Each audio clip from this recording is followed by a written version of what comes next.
lines, to messing slides up, to... What are you doing, man? It's part of the recording. You're good. Go for it. Yeah. So people ask me all the time, are you like an agency recruiter, like these people from Aerotech? Or are you like a corporate recruiter, like these people call me and say, hey, do you want to come work for my company?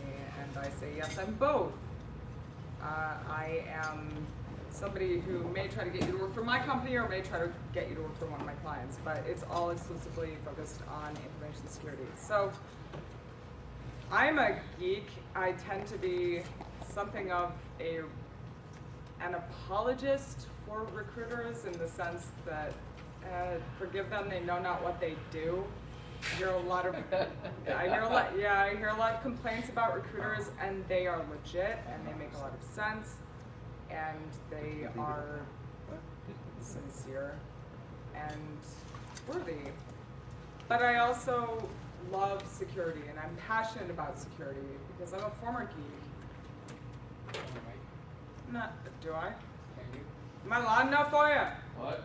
Not for the recording. Are they going to catch it on the video though? All right, whatever. I'm not gonna Yeah, believe put it on for the video. For the video, you probably should. Cool. I'm a former geek. I used to be the world's worst sysadmin. I was a bad sysadmin because I did not care about the users because I thought their problems were stupid.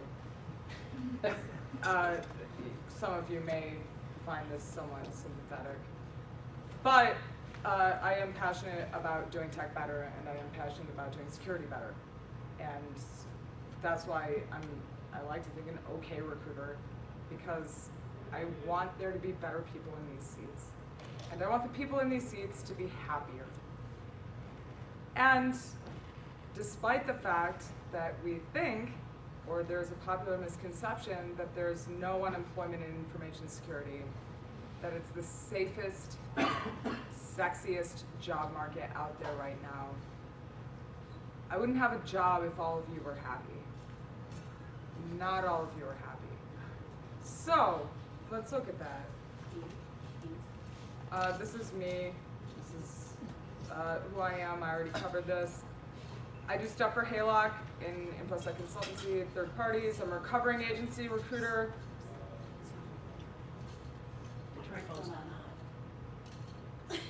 Look, I'm highly technical. Okay?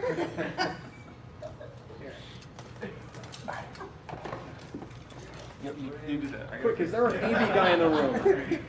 I'm room monitor. Antivirus guy. Ooh. Really? Sorry. Oh, it doesn't matter. What are we doing? Don't do duplicate. Okay. I used to love technology. Oh, 60 hertz. Oh, of course. Oh yeah, much better. Can I start over? Thanks.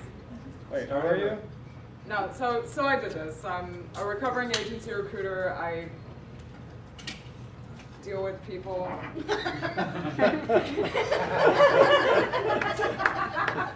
Really effectively.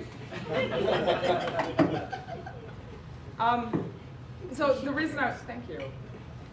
Oh, that feels good. No, the reason I mentioned that is that a lot of the hate that y'all have for recruiters, which I find very understandable, is because of stupid ass practices, really stupid practices. And 90% of that is out of agencies. And I'm going to get into that a little bit later, but what you need to know is that this is a practice that has been outsourced. As far as information security, if you didn't already know, you have one of the most desirable skill sets on earth right now. I'm going to get deeper into that too, but there's a reason this stuff has been outsourced. There's a reason it's been outsourced to people who appear to you to be idiots, and there's a reason they behave in what appear to be idiotic ways. I'm going to get into that. I'm going to get into what you can do about it, and I'm going to get into how you can be happier at work and or get jobs that make you happier. So let's look at the stats. So there's no unemployment in InfoSec, right? We all know that. The statistics bear this out, sort of. The Bureau of Labor Statistics, government agency, and I would never doubt anything the government says 0.9% InfoSec unemployment in 2012 as opposed to 8-ish% nationally. Security workforce in 2012, 52,000. That seems insanely low to me. For perspective, there are 57,000 CISSPs. So no. And this includes the posers. This includes the people who are like, I can figure out a firewall once. I'm an information security worker. And that's fine, because in a sense, you kind of are. But it also speaks to how InfoSec employment is hard to define. If you're a sysadmin who is really in charge of securing large-scale server environments, are you an information security professional? If you're an auditor, are you an InfoSec professional? So hard to define. This is a symptom of newness. Also, for perspective, those web devs we all love to hate, 4.7% unemployment in 2012. I mention this because you remember the bubble days, like late 90s, early 2000s, when it seems like they couldn't hire enough Java developers, and it was all about the web, it was all about programming. There was an Onion article recently, local dad says, those tech guys sure got it made. It's just like that. Well, now it's like that for security. It's not so much about making things, now it's about securing things. And that's probably because they hired so many Java developers.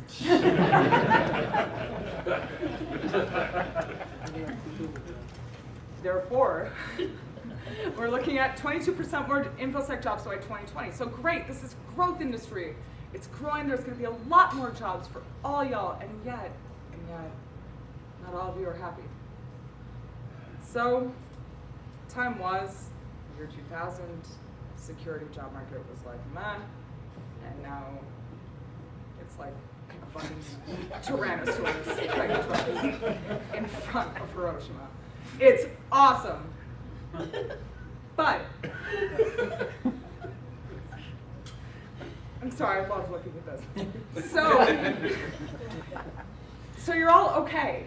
You're all okay employed. I talk to people all the time, for instance, who are in IT, who are in IT ops, who are network engineers, who are devs, who are sysadmins, who maybe are already in security. They're like, oh my God, my life sucks. If you're so desirable, why not be happy? Let's look at this. Highly desirable skill sets lead to highly volatile job markets. This is not necessarily a good thing. Everybody wanting you isn't necessarily a good thing. Here's why. You get money in bidding wars. For those of you who will leave a job for $1 more per hour, it's going to be pretty attractive. I'm not saying I'm immune to this, but yeah, people are paying. From the same highly dubious Bureau of Labor Statistics, average InfoSec salary is somewhere around 100K. I've seen way more. I've seen criminally less, but that's still pretty nice. In an economy where the average anyone's salary is like 40, 50K, it's pretty nice. General IT churn, any technical fields, as technology changes, there's gonna be turnover. We've all been through this. Does anyone remember when Solaris skills were desirable? You? Burnout. Somebody who spoke before me did a really good job talking about this. Information security trades, I like to think of them, are stressful. You are paranoid all day. You're getting screamed at all day. Something is always on fire. You are worried all day. A lot of you are on call all the time. This is not normal. It's really not. And you laugh. And what I find amazing is that we have come to accept it as normal. But most people do not accept this as normal. And we shouldn't either. Devs don't accept this as normal. Most IT ops people don't accept this as normal. or they ceased to a while ago when they realized how valuable they were, nor should you. And then, inevitably, working for idiots. We've all been there, and one of the things I hear most often, I don't get buying. Management does not, they say I'm critical, they say I gotta prevent fires from starting, they say I gotta put out the fires, and yet they treat me like a mule. They treat me like I'm someone who can function as a machine. They don't understand that we're gonna need money, we're gonna need time, we're gonna need resources in order to create a security program when maybe there's none. I hear it all the time, and I'm seeing nodding. So this is the #1 reason I see people move, that you're working for this guy. Yeah. And you get sick of it. So if you can go ahead and create that sim architecture, that's great. No. And that's asinine, because you get paid well, people like you, people want you. Why are they treating you like you're just another cog in the machine? So, what do we do if you're unhappy, which I know a lot of us are? First thing you gotta do, I see there's a gap, to put it kindly, in InfoSec resumes with people who are unbelievably brilliant and shock me with how smart they are and how they present themselves on paper. 3 big problems. Y'all like to talk a lot about all the technology that's been in the same general office suite as you, i.e. nouns. Like, yeah, I worked with Sonic Wall, yeah, I worked with ArcSight. But you don't talk about that much what you did with it. So I don't really know if you're a technician or an architect. You like to do weird things with your resume, like make them into a race car, or a pretty princess, or a junk drawer, which I'll get into in a minute. And possibly because, as a community, we're a little modest, we're a little self-effacing. You don't brag enough, and I'm going to talk about that too. So, let's look at some examples of fail. Oh! Look at all those tools. God damn. Nothing is left off. That is a lot of tools. These are all from real resumes I'm using with permission, by the way, that I have said to my candidates, hey, your resume blows. Can I use it in my talk? And they're like, yeah. So, W get but no curl? say again? W get but no curl? Yeah, I'm sorry. I don't even know.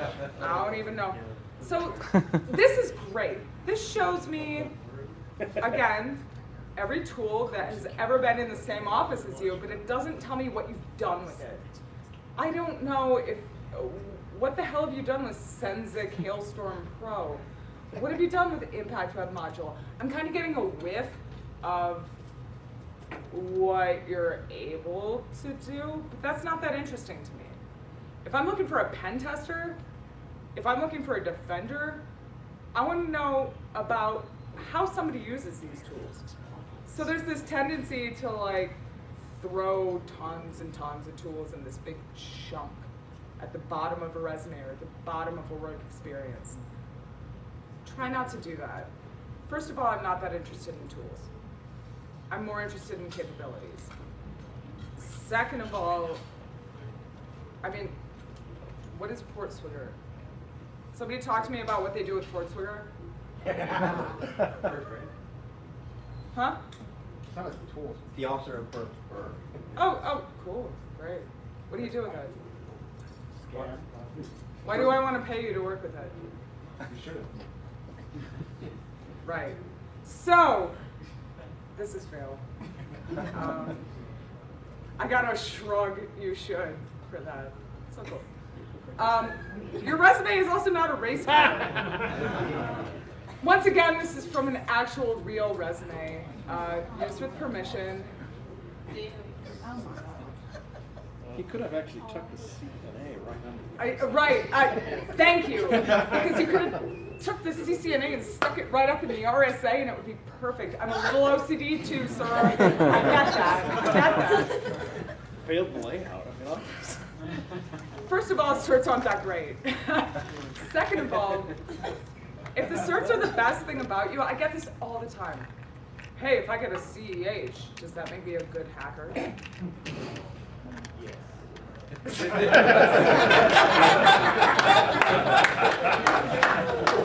I get a CISSP, does that make me good at security?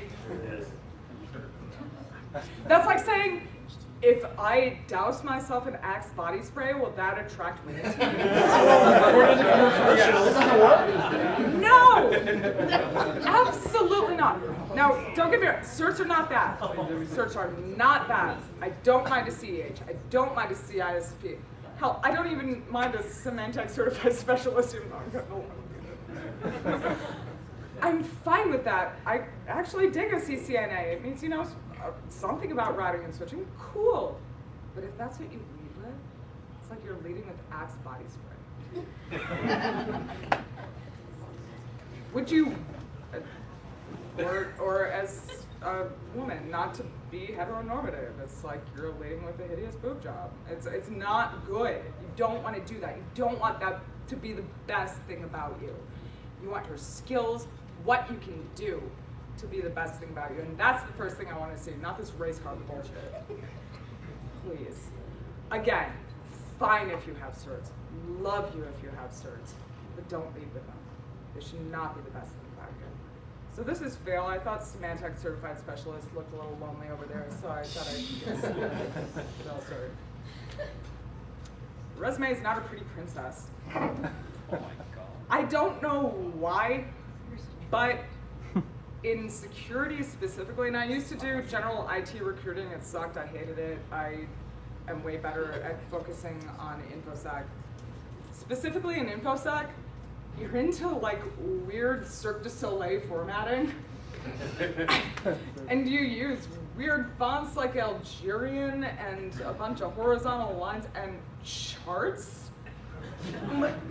I've seen charts and it's not necessary. This is... it's a true type font attack. If you actually said that to me, I might advance it. Andrew's like charts. Yeah, no. It is like a 1980s website. But no Thank blink you. tag. Yeah, this is the Geocities resume. No, I mean, it's okay. I get this. I get that we are quantitative thinkers. I get that we want to display information in not necessarily traditional ways. Listing out, I did this here at this time in this place is boring. Yeah, it is. Resumes are boring. They were never supposed to be sexy. They were never supposed to be fun, but they're necessary. This may be prettier, but unless you're going for a UI dev job, man, I'm not that interested in your Microsoft Word formatting chops. It just detracts from what I want to know, which is how you're going to function on information security engagement. That's it. That's all I want to know. So, a little bit fail, formatted, there. Nice. Bold, italic, underlined.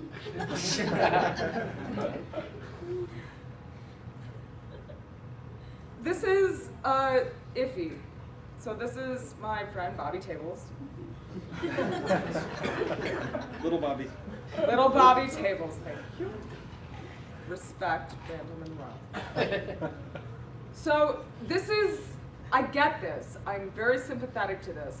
A lot of you have weird, diverse backgrounds.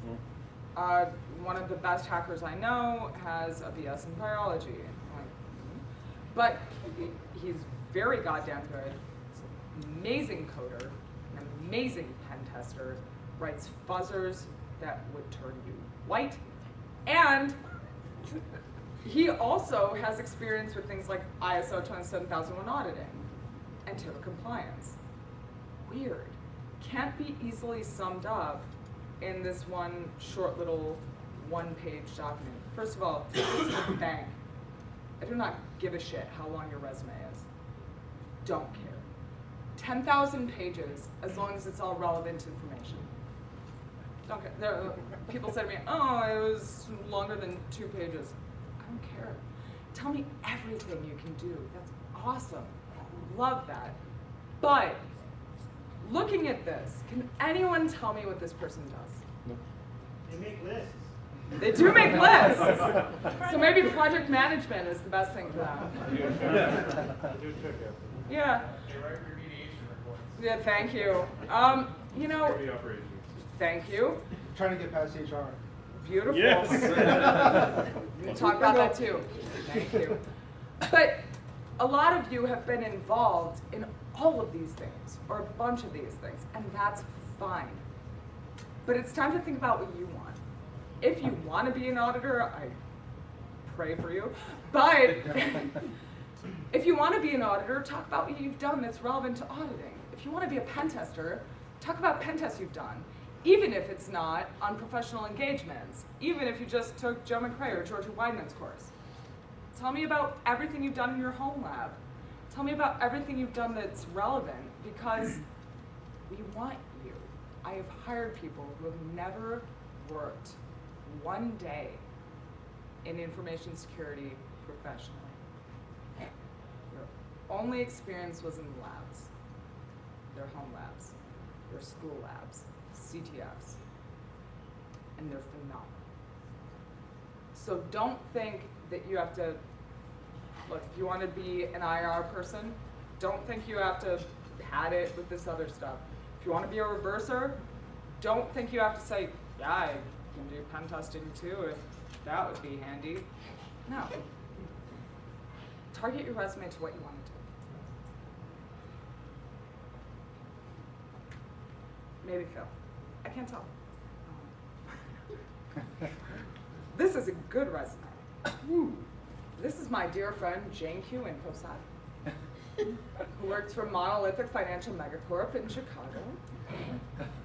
So this is a good example of what I was just talking about. Jane actually has a really diverse background.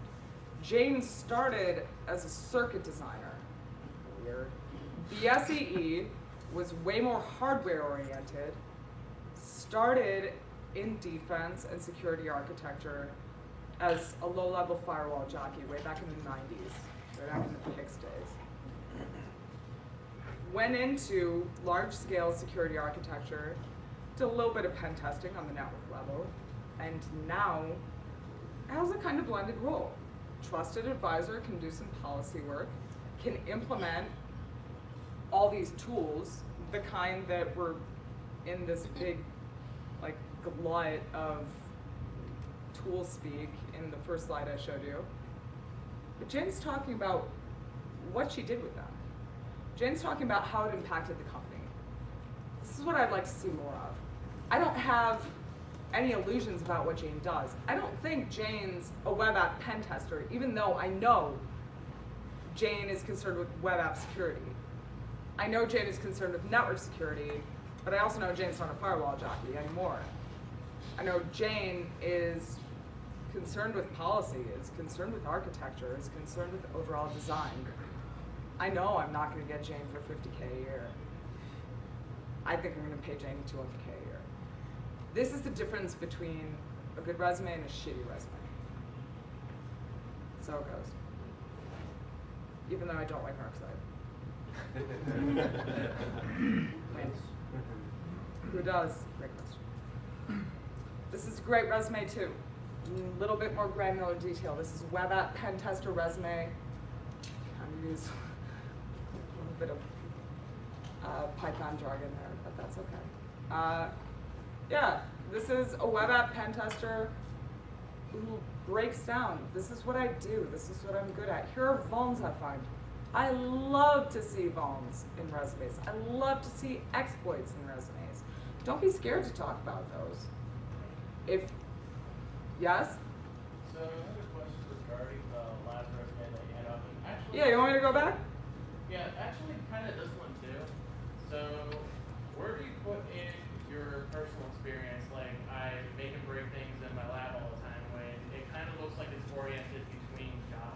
Oh, child, I'm gonna get to that. Page 2. Okay. You're gonna like that. Did I see another hand up? No. Oh, good. So, web app pen testing, this is very granular, it gets very technical. Don't assume recruiters or hiring managers are too stupid to know what you're talking about here. A lot of recruiters are stupid. I'm not going to deny that, but people are stupid. But the person who makes the hiring decision is the one you want to think about, not the damn recruiter. The person who's going to look at this and say, okay, you use Burp Suite, but you've discovered these kinds of phones, and that's kind of, what you see here is sort of impressive. If the person could explain CSRF to me, that would be interesting. But this guy's done, or girl, has done compliance work. This guy is telling me about actionable stuff he or she has done that I can use on engagements. Sick. Do like it. Okay. So we've got a great resume now. You've done what I say, you've obeyed me, your children. Awesome. So you've got your great resume. What do we do now? How to get a cool InfoSec job. There's a couple strategies. The first two that you see here, I think, are dumb. Don't do them. Old news. First two are post and pray. You throw your resume up on the job boards. I don't see a lot of people in InfoSec doing this. This is sense making. This is good. Continue to refrain from doing this. A couple reasons. Number one, resumes are the glitter of the internet. Your PII is all over the internet the minute you post a resume online. A lot of you don't realize that if you throw your resume up on Monster or Dice, it is there forever. So if you throw it up there when you're 15 and just kind of looking for a part-time job and you're living in your mom's basement, I have your mom's phone number, and that is not a your mom joke, so don't do it. It's just dumb. And people like me, who are really determined and who are focused on InfoSec, have other ways of finding you. We will. I will. Tee-hee. You can spray and pray. You can apply to what's posted. This is problematic too. Job descriptions are vague. Thank you. Gonna get deeper into that too. Job descriptions often don't make any sense, don't tell you anything about what you're gonna be doing, and it's much more sensible to get close to somebody who is acting in the role that you're going to be close to. So if you're applying for a pen tester job, talk to a pen tester at the company to get a sense of, okay, what is this actually? I'm going to talk about that more in a second. Much better network in. Like I said, you can learn about jobs before they're officially open. HR generally has to rubber stamp job requirements and say, oh yeah, we have budget for this, and yeah, we've written a job requirement and it's officially open. To hell with that. Companies know what they need months before they admit they need it. Every single one of you who's working has a deficit somewhere. I don't care if it's incident response or sweeping floors. Every company can stand to improve, and that means that every company can stand to hire someone. Now, the gap between that, we're getting HR approval and budget approval and all the other bullshit, is enormous. So, it pays to network in, go to meetups, go to cons, hit up people on LinkedIn. Don't be shy. Most people are delighted to help people who have similar interests to themselves. If somebody said to me, hey, what's the best way to get a job at Haylock? I'd be like, I love you. Let's hang out. Your mileage may vary, but most people are delighted to help you if you want to work at their company. So just hit them up. You all have OSINT skills. Come on. Even recruiters can be helpful, but again, this is not a recruiter apologia. I like to think I'm okay. As I say, your mileage may vary. dumbass job descriptions. Can anybody tell me what this person does? Security. They secure all the things. To get their firewall hacked. They race cars in pretty princess dresses. That actually sounds really fun. Love to do that. They are responsible for security and they are given no resources with which to do it. Right. Manage the things. And that actually looks like they work for the IT security engineer that does all these things. What the hell does this mean? This is from a real job description, not one of mine, I'm proud to say. Job descriptions in general are terrible. They're awful. They don't tell you anything about what you'll really be doing all day. So you can't go on the basis of them. Your goal when you're moving towards a security position, any IT position really, but specifically in security because there's such a gap between what HR understands about what you do and what you're actually doing, get close to the people who are doing it. Ideally, get close to the person who will be your boss. Ask, who is the hiring manager here? Or who would I be reporting to? Just get a name. Again, you don't have to be shy. It's like a tech support call. Get a live person on the phone as soon as possible. Avoid HR. Now is my time to say I'm not HR. You ask .hack what happens if you call me HR. There will be words. So, what is this job description? What does the job actually entail? Everyone likes speaker. Sometimes the qualifications for the job are actually impossible. Like 5+ years of experience in Kali Linux. Good luck. Thanks. A bunch of certifications that have nothing to do with each other. PhD, not your own. Yeah. But you gotta be local from Nome, Alaska and lift 700 pounds. That is also from a real job description. I'm pretty sure they meant 70. And they Okay, coffee. He doesn't have to be a coffee. So here's the point of this, that these are all in an ideal world where unicorns crap rainbows. Here's what the person would be able to do. If Kali Linux had been out for 5 years, we would love somebody with 5 years of experience in Kali Linux.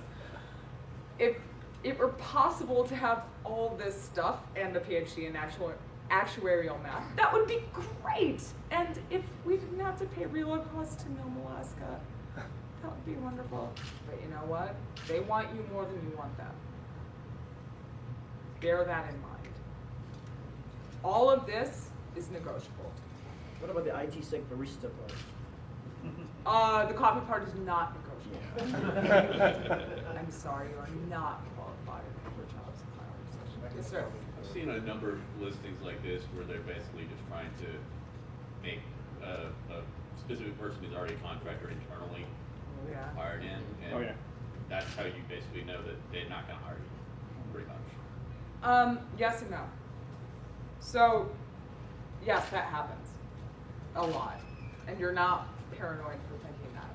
But if they have an internal person who is a contractor, either on W-2, 1099, they might be on a finite contract or a contract to hire. This has nothing to do with that. If they've made up their mind to hire someone who's already an internal contractor, they're going to do it regardless. I'm going to get to the fact that job descriptions and job postings can be extremely CYA. But short story long, essentially legally they have to. They have to post the job. Not HR. So does that address your concern? It begins. Very good. What?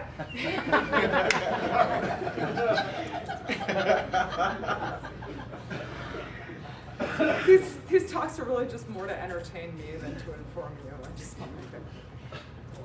Oh, so getting to that, job descriptions can be, depending on your state and jurisdiction, they can be legally binding documents. They're usually written by non-practitioners of anything technical. They're usually written by HR and or legal guys. There's therefore a high degree of vagueness and CYA to them.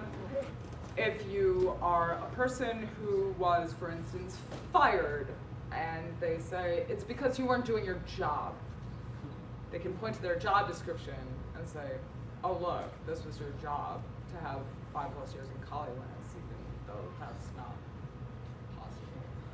So that's how they cover their asses. Get the real story as far as what you'll actually be doing by asking somebody who is either in that role or in a role that is adjacent to it. Learn about jobs before they're open. This is awesome. I already talked about this. Friends and associates, go to cons, go to meetups. Don't be shy. I have social anxiety disorder. I have problems going up and talking to strangers. And yet, if I were looking for a job, I would take a deep breath and find the person working at the company I wanted to work for and say, help me. 2 words. How do I get in? And people will shock you with how friendly they are and how willing they are to help. Trust me. Just try it once. I'm telling you. A lot of you have gotten jobs this way. I know this. If you haven't, give it a shot. Social media often neglected. LinkedIn is okay. LinkedIn is kind of a suit and tie social media network. I like Twitter, man. I've made a ton of hires using Twitter alone. The cool thing about Twitter is it's fairly anonymous. You can DM people, you can follow people, you can say, here's a job I'm passively interested in, would like to know more about. I've also made hires based on people I met in IRC. I don't know. It's not that traditional anymore. I would say job boards, birds. Stay on social media. Best thing you can do for your career, fuck around on social media all day. I'm telling you. Good recruiters can help. Look, I know recruiters get bashed. There are really good reasons for this.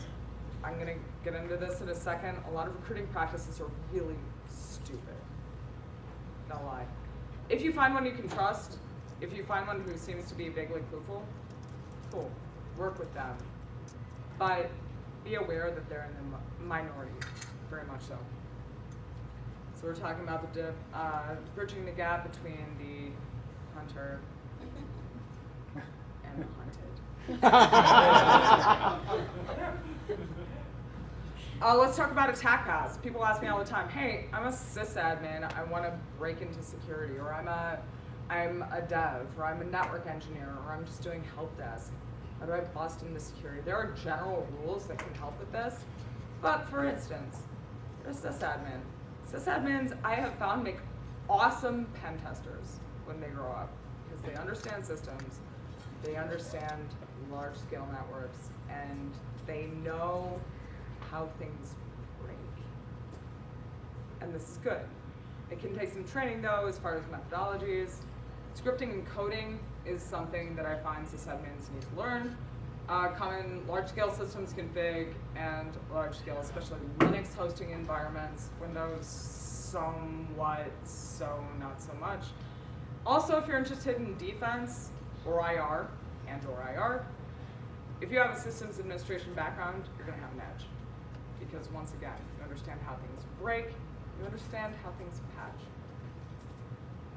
which is good. You're a dev. Secure coding is gonna be a thing.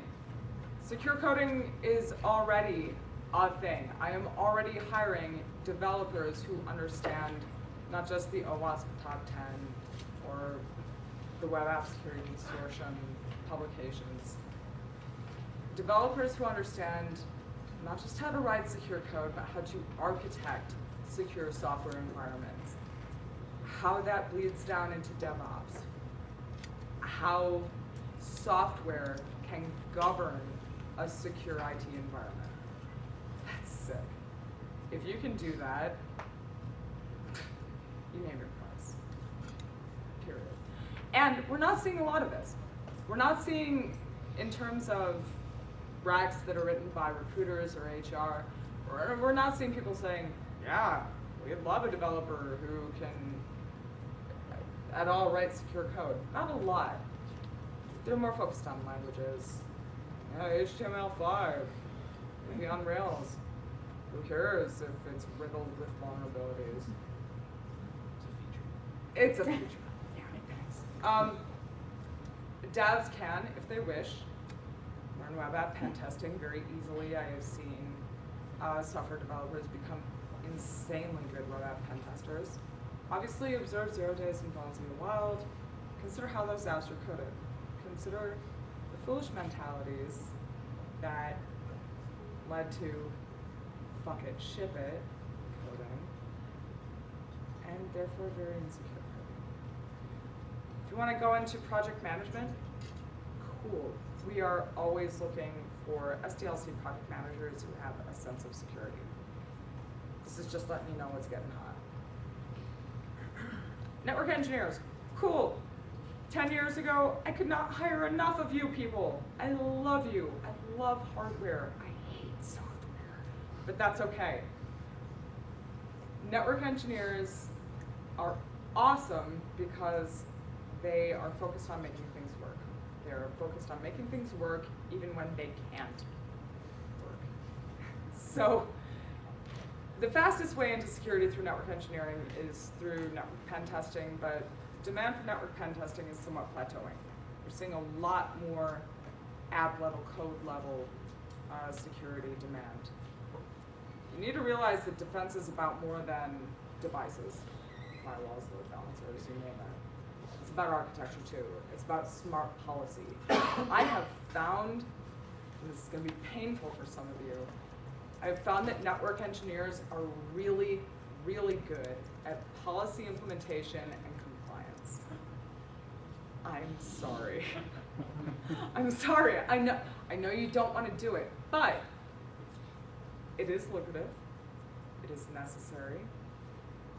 Be good at it.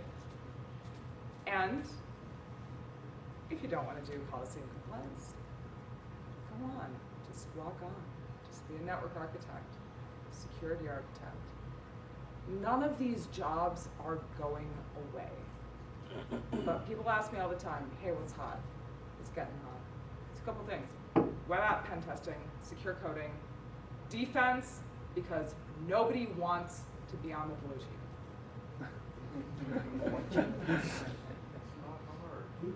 Oh, it's not hard. Would you like to stand up? Makes it great. That's my talk tomorrow. Oh, okay. No, and okay. So blue team is considered less sexy than red team. Because, oh, I'm not breaking shit. It doesn't have penetration in the title. That's more truthful, Yeah, come on. Pen testing is not for everybody. It really isn't. I think we can all agree on that. Some people are just better defenders. And yet, these are really well-paid jobs. They're actually kind of fun and interesting. But people don't want to do them because it's hard. Pen testing isn't hard, right? Better you're a blue team, better you will be a red team. Yeah. Sounds like you're out of time. You're more likely to be a 4 scapegoat on a o'clock blue tomorrow, team. come listen. So good, yeah, I mean, those are the big ones. Think red, beat blue. Valid. All right, so FAQ, how do I incorporate gray hat, community involvement, et cetera, kind of addressing what somebody, and thank you. How do I incorporate gray hat, community involvement, say I hacked into Paris Hilton's Sidekick, or say I, have been going to meetups or cons, whatever. How do I throw that in my resume? Gray hat. You may encounter mistrust, especially if you're applying for internal security jobs. If you're applying at Chase Bank, people are going to be dicks about it more than they are at a security consultancy, right? So, how do you get around that? Establish trust. Yes, I know how to tie a tie. Yes, I understand that it is patently wrong to do illegal things. And yet, in my lab environment at home, I have determined that there are certain mobile device exploits which exist in the wild. and leave out the part that they have to do with Paris Hilton's psychic. So yeah, talk about what you learned. Community involvement, terribly underrated. People ask me, oh, should I talk about how I went to BSides? Should I talk about how I went to DEF CON? Should I talk about CDs I published? Should I talk about X, Y, and Z? I say, yeah, all the things. Later. Because that to me says, you'll do this for fun. You're happy to do this for money. You're happy to do this 8+ hours a day. But then you'll go and do it for 4 more hours. I love that. I talk to people all the time who are like, I hear there's money in security. There's also decades of misery, but fine. If you're getting to security for the money, I don't know how to finish that sentence. So, good. Mention all the things in terms of community involvement. Talk about talks you've given, cons you attend, volunteers you find, anything. Check it at the bottom of your resume. Brag. It's great. Just make sure it's relevant. Other projects, patents, publications. I talked to you about the electrical engineer, circuit designer I work with. Cool. That guy interviewed for a job with a guy who was an electronics geek, and it turned out awesome. But try and keep it relevant. Cool. Why is my resume getting so many irrelevant bites or no bites at all? Dumb recruiting software and or processing to speed through this. It's not that interesting. It's mostly just dumb. Fixed, we're years away. So I hear a lot, these stupid recruiters, they look at my resume and they see that I can exploit Java vulnerabilities and they think that means I know how to code Java. Most of those recruiters are not actually looking at your resume. We use secret robots in order to send you horrific levels of spam. I don't do this anymore. I used to work for shitty companies that did this, and I hated them. And I yelled at them not to do this. I said, this alienates the very people off of whose backs we make money, and various expletives, but it's just the way it's gonna be. You can troll them back. I know a lot of you enjoy trolling us back. That's fine, but the delete button is right there. Your local market might suck. You might have to move, or you might have to start hustling in terms of looking for either remote employment or go out and sell yourself. Say to your local business, even if it's a shoe shop on Main Street, hey, I noticed this massive gaping SQLi vuln on your website. Would you like some help with your security posture? Can't hurt. I've seen it work for a lot of people. Maybe you didn't do what I told you to do.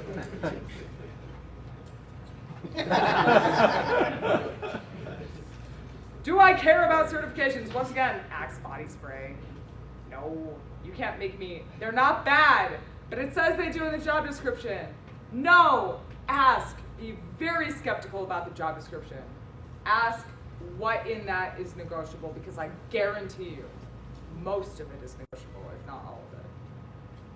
Some organizations actually do care about certifications, like the government. I think it was a couple of years ago, somebody told me at the DISA conference, somebody went and sold them a big old pile of snake oil saying, everybody who touches any secured information in the US government should have a CISSP. Everybody, to the level of like an Edward Snowden. And they're like, okay. And now the US government only hires people with CISSPs, and it sucks. And they pay people with CISSPs $10 an hour. So, is how it goes. I'm told to stop now. I'm saying get the cert, but it's nothing in a vacuum. Q&A? Do I have time?